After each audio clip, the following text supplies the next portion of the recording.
কুরবানির ফজিলত কি? আল্লাহর পয়গম্বর হাদিস শরীফের ভিতরে বলছেন, এটি ইবনে মাজার ভিতরে এসেছে, ক্বালা রাসূলুল্লাহ সাল্লাল্লাহু আলাইহি ওয়াসাল্লাম ফামা লানা ফিহা ইয়া রাসূলুল্লাহ ক্বালা বিকুল্লি শারাতিন হাসানা ক্বালু ফাসুফু ইয়া রাসূলুল্লাহ ক্বালা বিকুল্লি শারাতিন মিনাস সুফি হাসানা। আল্লাহর পয়গম্বর বলছেন, সাহাবায়ে কেরামগণ আমাকে প্রশ্ন করলেন যে ফামা লানা ফিহা ইয়া রাসূলুল্লাহ, হে আল্লাহর পয়গম্বর, কুরবানি করলে আমরা কি পাবো?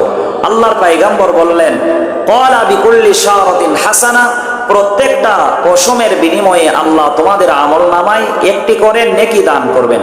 সাহাবায়ে কেরামগণ প্রশ্ন করলেন, ক্বালু ফাসুফু ইয়া রাসূলুল্লাহ, হে আল্লাহর পয়গম্বর, প্রত্যেকটি পশমের বিনিময়ে কি নেকি পাওয়া যাবে, অথবা উট ভেড়ার ক্ষেত্রে কি সওয়াব বেশি পাওয়া যাবে? আল্লাহর পয়গম্বর বললেন, ক্বালা বিকুল্লি শারাতিন মিনাস সুফি হাসানা, যদি ভেড়াও কুরবানি করা হয় এবং তার পশমের প্রত্যেকটির বিনিময়ে আল্লাহ সুবহানাহু ওয়া তাআলা একটি করে নেকি আমলনামায় লিখে দিবেন।